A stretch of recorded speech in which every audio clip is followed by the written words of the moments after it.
Nós estamos recebendo aqui com muita honra o deputado estadual Carlos Avalone, do PSDB. Deputado, boa noite, obrigado pela sua presença aqui no nosso programa. Boa noite, Igor, boa noite, Onofre, boa noite, ouvintes aí da Band e da TV. É um prazer imenso estar aqui batendo um papo com vocês e eu quero começar aí, ó, antes até da sua pergunta, claro, fica à vontade, falando da República Independente de Rosário Oeste e de Acorizal aí, porque na realidade eu acabei tendo uma votação expressiva lá em Rosário Oeste, então o Rosário Oeste agora tem deputado também, tá? Que bacana. Carlos Avalone vai estar lutando aí pelas causas de Rosário Oeste, foram mais de 500 votos lá em Rosário e eu me sinto responsável por aquele povo maravilhoso e por aquela cidade também, tão bonita quanto. Quando eu cheguei em Mato Grosso, lá, 300 anos atrás, o deputado da região era o Oscar Ribeiro, deputado Oscar Ribeiro, depois Ari Leite de Campos e depois Joelmil Araújo. E agora Carlos Avalone. Agora Carlos Avalone. Muito bem. São 5h54. Deputado, o senhor assume novamente a Assembleia na vaga do ex-deputado e atual conselheiro do Tribunal de Contas, Guilherme Maluf. O senhor, quando acabou a eleição, o senhor não foi eleito naquele momento, tornou-se suplente, imaginava que isso poderia acontecer tão rápido, já no início da legislatura, ou seja, você vai poder aproveitar praticamente ou quase totalmente os 4 anos de mandato. Qual que é essa sensação pós tomar posse e, é claro, os desafios do seu mandato?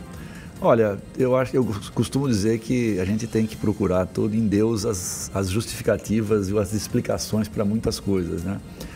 Eu, no final do ano, eu tive uma infecção que me acometeu assim, num final de tarde, e eu tive uma febre que foi a 41,5 no hospital. Os médicos falaram que nunca tinha chegado ninguém com uma febre tão alta. Eu passei 4 dias na UTI. Pela primeira vez na vida eu achei que eu poderia morrer, né? Até então eu achava que essa coisa de morte era só para os outros, né? Mas, e logo depois disso, começa-se o ano de 2019 e eu sou favorecido com a ida do Guilherme Maluf para lá. Então eu acho que a gente tem que procurar explicações em Deus, né? Eu acho que isso aí é uma segunda chance, não só de vida, mas também para mim poder realizar um trabalho. Porque eu costumo falar isso sorrindo, rindo, mas eu sou uma pessoa persistente, né? Porque eu participei de 4 eleições para deputado. Nas 4 eu fiquei como suplente, nas 4 eu assumi e a 4ª agora, na realidade, eu acabo ganhando um mandato com a ida dele, com um mandato inteiro. Na realidade são 3 anos e 11 meses, um mês só que eu fiquei de férias não remunerada. Então, eu vejo isso como uma bênção de Deus e vejo isso como um motivo a mais para mim devolver ao povo de Mato Grosso tudo que eu e minha família já recebemos aqui. E recebemos muito. Recebemos muito e muito mesmo. Então vocês podem ter certeza que eu vou trabalhar dia a dia, de manhã até de noite, vou sonhar com essa Assembleia, vou sonhar com o mandato e vou trabalhar muito para que eu possa honrar os votos que recebi. Deputado, hoje teve eleição, falar um pouco de política partidária, hoje teve uma eleição no PSDB regional, o senhor foi eleito vice-presidente regional, com a reeleição do amigo Paulo, e o senhor deu uma entrevista hoje falando, inclusive, sobre a possível fusão do PSDB com o DEM. Antes dessa questão da fusão, como reconfigurar o partido no Estado? Partido que tinha o governo do Estado, que tinha um número significativo de deputados, secretários, ou seja... Era o governo do Estado em 2 ocasiões, né? Dante e Pedro Tato. Exato. E neste momento fragilizado politicamente. Como reconfigurar, reconstruir o partido nesse momento que o Estado vive, mas também nesse momento que o Brasil vive? Bom, primeiro eu queria parabenizar o Paulo Borges aí, que acaba sendo reconduzido mais uma vez à presidência do nosso partido.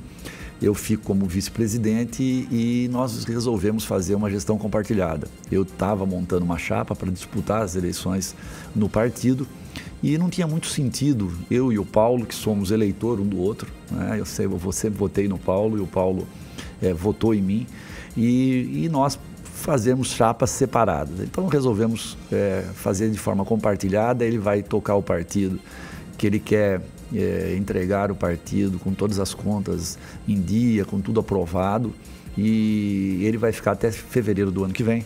e eu assumo em fevereiro do ano que vem e faço a condução no processo eleitoral do ano que vem e na sequência do partido. Como disse o Onofre aqui, nós já passamos por isso uma vez. E a outra vez até foi muito mais traumática do que esta. Porque naquela vez nós saímos do governo do Estado com Dante de Oliveira, perdemos a eleição para o Senado e para o governo do Estado com Antero e Dante, eu como suplente do Dante. O Dante ficou 3 anos e meio num processo de reconstrução, nós elegemos naquela eleição 7 deputados estaduais, ficamos com 3 meses depois com 1 deputado estadual só, o deputado Carlão, 6 deputados migraram para outros partidos. A mesma coisa aconteceu com os deputados federais, se não me engano eram 4 ou 3 deputados, ficou só a Thelma. E ali sim nós tivemos um momento de muita dificuldade no partido. O Dante recomeçou ali há 3 anos e meio e infelizmente quando se lança candidato a deputado federal em seguida vem a falecer. Exato. Agora, nós perdemos, sem dúvida nenhuma, foi uma derrota a nível nacional e a nível estadual do partido. Nós tínhamos o governador, tínhamos um deputado federal que era o mais votado do estado, tínhamos 3 deputados estaduais, ficamos apenas com 2 deputados estaduais. Então, portanto, é um momento de recomeçar. Mas hoje lá, Igor, no partido, na eleição, numa segunda-feira de manhã, nós tínhamos vários prefeitos com a gente, vários vereadores, estava lotado o partido, mostrando que o PSDB ele está oxigenado, tem muita gente querendo trabalhar, tanto é que todas as eleições agora tinham 2 chapas registradas. Tivemos a eleição para Cuiabá, município de Cuiabá, o Wilson montou uma chapa, a Saad montou outra, acabaram compondo no final, o Saad ficou como presidente. No PSDB Mulher de Cuiabá, 2 chapas, acabaram se compondo no final. No PSDB estadual, 2 chapas, acabamos compondo no final, que é para você ver como, apesar das derrotas eleitoral, os integrantes do partido estão discutindo. Tivemos discursos inflamados lá, mostrando que nós precisamos recomeçar, precisamos voltar para as bases, voltar a falar com a rua, voltar a falar com os sindicatos, voltar a falar com as pessoas. Quer dizer, é um momento de retomada. E essa retomada, ela pode acontecer de várias formas. Gente nova no partido, é importante. É importante a juventude, é importante as mulheres, é importante o movimento sindical, o movimento negro, vários movimentos são importantes no partido. Mas é importante também novas ideias. As novas ideias elas não precisam vir só com pessoas novas, elas têm que ser retomadas nós mesmos. Eu lembro que na eleição de 98, quando o Dante saiu para concorrer à reeleição e o adversário era o Júlio Campos na época, eu coordenando a campanha. E eu no começo, o Dante saiu com 6%, o Júlio tinha 60%, 58%. Eu não conseguia, eu estava coordenando a campanha, mas eu tinha dificuldade de ver como nós íamos vencer as eleições. Passado um mês de campanha, a campanha era mais longa, nós recebemos a visita do deputado federal João Herman, que era por São Paulo, mas era o nosso representante em São Paulo, no escritório de São Paulo. Ele já não estava mais como deputado federal. E ele analisou, olhou, andou na rua, e aí ele chegou para mim e falou assim, Dante vai ganhar. Eu assustei, mas gostei, né? E eu queria saber por que ele viu que nós íamos ganhar. E ele falou assim, porque o Dante é o novo de novo. Olha que frase interessante. O Dante é o novo de novo. O Dante se reinventou. Ele já era um candidato que era governador do estado, portanto com os desgastes do governo do estado, mas ele assim mesmo, um governo que teve que demitir 16 mil funcionários, que teve que privatizar a CEMAT, municipalizar a Sanemat, que teve que liquidar o BEMAT. Com tudo isso, ele consegue se reinventar. Então, a política é isso. Nós temos que nos reinventar. O que o PSDB tem que fazer é isso. Eu não sou a favor dessa troca de nome. Eu vejo uma certa dificuldade essa de união de PSDB e DEM, que foi a sua segunda pergunta. Então, sobre não vejo isso com muita facilidade, não. É que me parece que o DEM... Que sempre... O DEM seria o novo MDB, né, na próximo governo, criticando pontualmente, mas que comanda o legislativo no Brasil. As 2 casas mais importantes, a Câmara e o Estado, e o Senado. Aqui. E comanda o Estado. Ele comanda a Assembleia.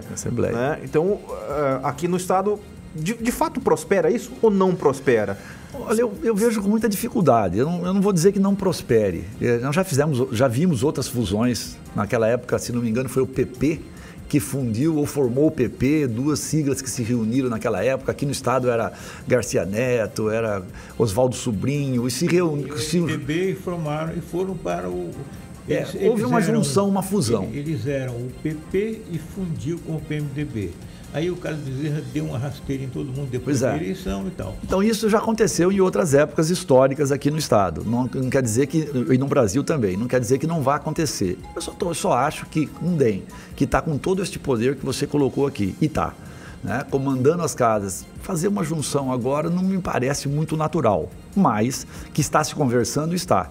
Sobre a entrevista que você falou hoje, você sabe que a imprensa às vezes gosta de procurar provocar, um lado e fazer a provocação, né? Eles perguntaram se isso ia ter dificuldade entre o governador Mauro Mendes e o ex-governador Pedro Táxi. E eu fiz um comentário, eu falei, olha, eles começaram juntos, né? Nós não éramos do grupo Mato Grosso Mais. Os dois é que se uniram com outras pessoas e a partir dali nasceu a candidatura de Pedro Táxi ao governo do estado. Depois eles não se desentenderam. E eu coloquei, a política é isso, ela tem essa característica, né, que a população às vezes não gosta muito, dessas uniões, brigas e voltas. Exatamente. Mas, como já ocorreu, eu disse, olha, isso depende muito de muita conversa, e aí o repórter aproveitou e colocou como o destaque, título da né? matéria. Deputado, como é que ficam as eleições municipais, notadamente disputa aqui em Cuiabá? O PSDB precisa se reoxigenar e nada melhor para um partido político do que se reinventar é disputando uma eleição. Aliás, alguns disseram que o que fez talvez essa reação de cadeia para que o PSDB perdesse poder aqui no Mato Grosso justamente não ter se organizado para disputar eleições. Notoriamente a de 2016, que teve candidato, mas na última hora que foi Wilson Santos. O PSDB pretende lançar candidato aqui. O nome do Nigro, de fato, do ex-secretário Nigro, é o nome do partido? Tem outros nomes? Como é que está essa situação na disputa para a Prefeitura de Cuiabá? Ou esse nome do Nigro é o perfil desejado pelo partido? Mesmo que não seja a pessoa, mas o perfil. Olha, primeiro, o Igor tem razão. O partido que não disputa a eleição tende a diminuir. O partido precisa disputar eleições. E o PSDB tem disputado as eleições sempre. Aconteceu essa falha, vamos dizer assim, nas últimas eleições em que nós não participamos diretamente no começo e depois lançamos um candidato em cima da hora. E que ele acabou pagando um preço alto por isso, por ter saído em cima da hora. Mesmo assim, ficou no segundo turno com 40% dos votos em Cuiabá.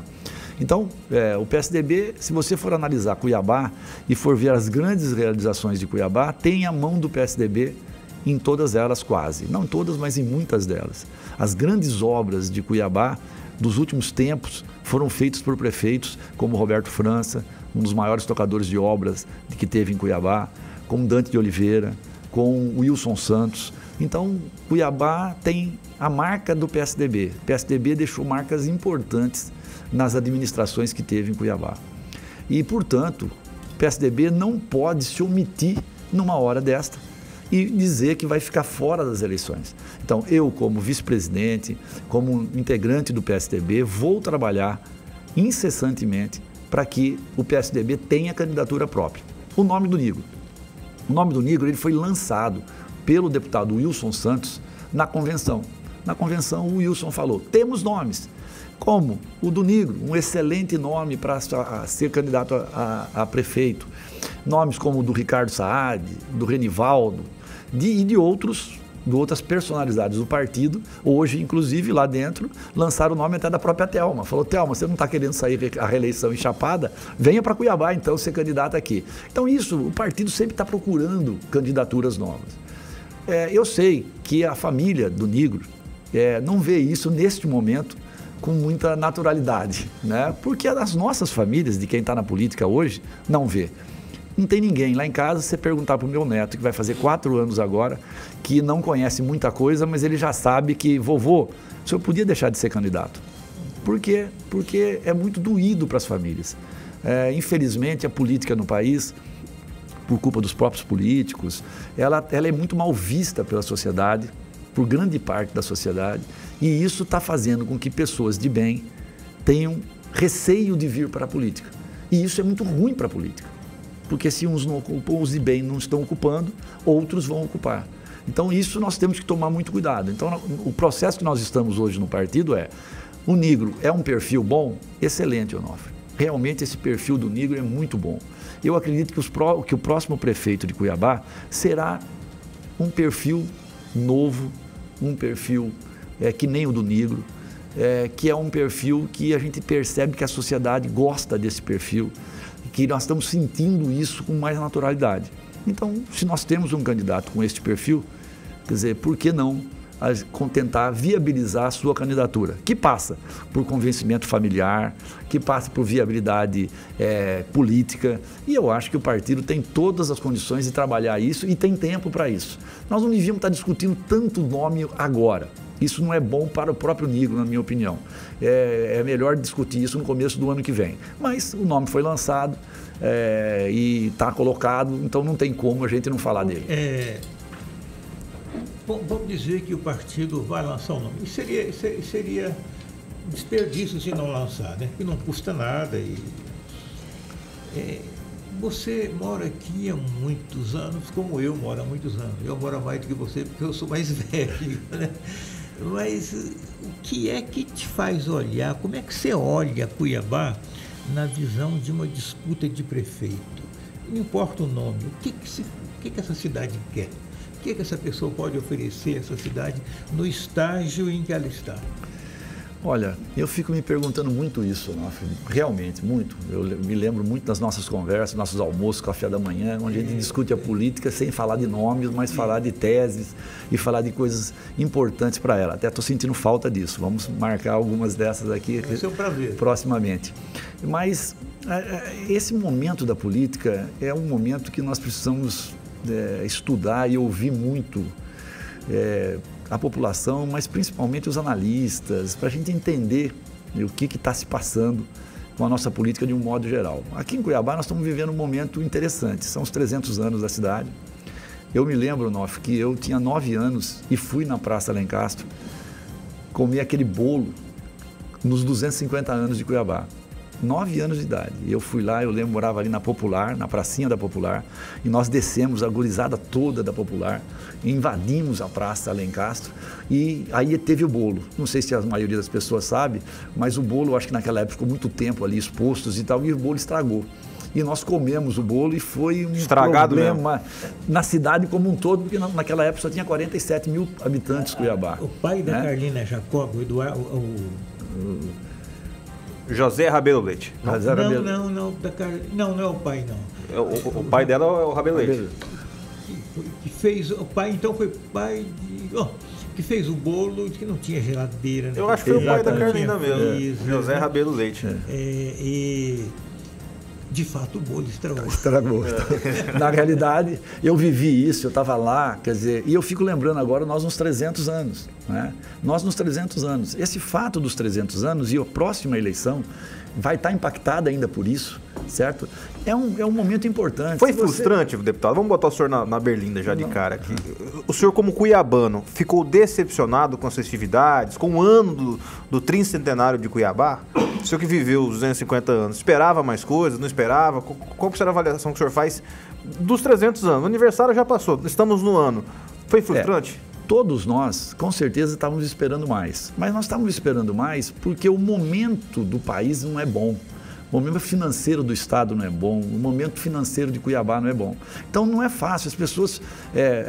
eu estava olhando lá, eu acho que foi os 200 anos, eu vi a história está contada lá na Beira Rio, naquela construção que mostra as casas antigas de Cuiabá. Se você entrar lá dentro, lá tem uns painéis feitos lá, e lá conta a história dos 200 anos, as grandes obras que foram inauguradas nos 200 anos. Então, logicamente, que nos 300 anos a gente esperava que grandes obras pudessem acontecer, mas essa não é a realidade do país hoje. Infelizmente, nós estamos vivendo uma época de vacas magras, de pouco. A gente esperava uma festa melhor, por quê? Porque aí a cultura nossa é muito forte. E aí a festa, eu acredito que ela ainda vai acontecer durante este ano. A gente percebe que há um interesse ainda de a gente conseguir viabilizar isso. Eu estou envolvido em alguns projetos dos 300 anos. com o intuito de cuiabano mesmo, de ajudar essa comemoração. Estou junto com o ex-reitor Fred Miller, ele é nosso cônsul de Portugal aqui, nós estamos tentando envolver os portugueses, a embaixada portuguesa, empresários portugueses. Vamos tentar fazer um filme sobre Cuiabá, sobre os 300 anos de Cuiabá, sobre a história dos 300 anos. A história dos 300 anos de Cuiabá ela é muito rica. Cuiabá foi muito importante para o Brasil, para a ocupação territorial do Brasil. Em 1750, mais ou menos, Cuiabá conseguiu com que fosse expandida o território brasileiro, saindo do Tratado de Tordesilhas para o Tratado de Madrid, justamente pela ocupação de espaço. Por isso que a capital foi para Vila Bela naquela época, foi para Vila Bela da Santíssima Trindade, porque nós tínhamos que ir mais a oeste, chegando mais na divisa, porque era o direito romano que imperava, como impera até hoje, e o direito romano é o direito da ocupação de terras. Quer dizer, Cuiabá foi a maior cidade do Brasil, foi maior que São Paulo, foi capital da província de São Paulo. Quer dizer, é uma história muito rica. Eu até brinco. Teve um mérito, né? Ela manteve a ocupação da fronteira oeste do Brasil por esse tempo aí. E depois da Guerra do Paraguai, a importância que o Mato Grosso inteiro, com Forte de Coimbra. Eu lembro, eu morei em Campo Grande, eu fui fazer um trabalho lá em Forte de Coimbra, um trabalho de escola, aos 14 anos de idade, e eu passei uma semana lá em Forte de Coimbra. Uma coisa maravilhosa. Quer dizer, nós temos muito para falar e a gente precisa fazer mais. Mas o momento não é fácil. E nós temos que ajudar a que as coisas aconteçam. Para a gente fechar esse assunto de eleição, interior, como é que está o planejamento, como é que será o planejamento para as eleições do interior? Alguns sites noticiam a possibilidade do ex-deputado Nilson Leitão, que foi derrotado ao Senado, ser candidato a prefeito de Sinop, mesmo ele tendo recebido apoio da prefeita Rosana. Mas existe essa possibilidade? O partido trabalha essa possibilidade de uma nova candidatura do Leitão, ele que já foi prefeito 2 vezes de Sinop, ou não tem contato com o Leitão agora, ele está num ano sabático? Não, eu tenho conversado com o deputado Nilson Leitão, e ele hoje está tentando refazer a vida dele, porque, veja bem, um cara que é político, que nem o Nilson, que começou como vereador, como pintor de parede, ele era pintor, ele trabalhava no SESI, e depois foi vereador, prefeito 2 vezes, deputado estadual, deputado federal, e ele perde uma eleição, né? Líder do Partido Nacional, perde uma eleição, ele tem dificuldades financeiras para sobreviver, e ele precisa de um tempo para repor a sua vida, até para fazer novos projetos. Então, ele está trabalhando, por enquanto vai ficar em Brasília por mais um período, está lá se reestruturando, e se ele quiser ser candidato a prefeito de Sinop, seria um maior prazer para nós, seria um espetáculo para nós, seria muito bom para Sinop, mas ele ainda não tem a decisão do que ele vai fazer ainda no futuro, principalmente nas próximas eleições. Eu acredito que ele está aguardando. Nós temos 40 municípios hoje, nós temos prefeitos. Vice-prefeito e mais uma quantidade boa de vice-prefeitos, mais de 200 vereadores. Temos cidades grandes em que nós estamos comandando, como é a cidade de Cáceres, como é a cidade de Sorriso. Quer dizer, então, nós temos que viajar muito. Eu e o Paulo vamos ter que andar bastante esse estado. A base está sentindo a falta do partido, está sentindo a falta de conversar. Nós precisamos voltar àquilo que se fazia antigamente, é conversar política. Mas isso é um mal de todos os partidos, sem exceção, né? Ficou muito cúpula. Ficou base. Ficou. Está faltando, na realidade, políticos que tinham essa característica de viajar e gostavam de fazer isso. Né? Tem gente que reclama, que fala que quando eu vou dar uma entrevista eu acabo falando muito do Dante, mas é difícil não falar dele, né? Para mim ele ainda está muito vivo ainda, presente, na memória, muito presente, né? E cada dia que passa, hoje o Wilson falou na nossa convenção lá, o Dante vai se tornando uma unanimidade.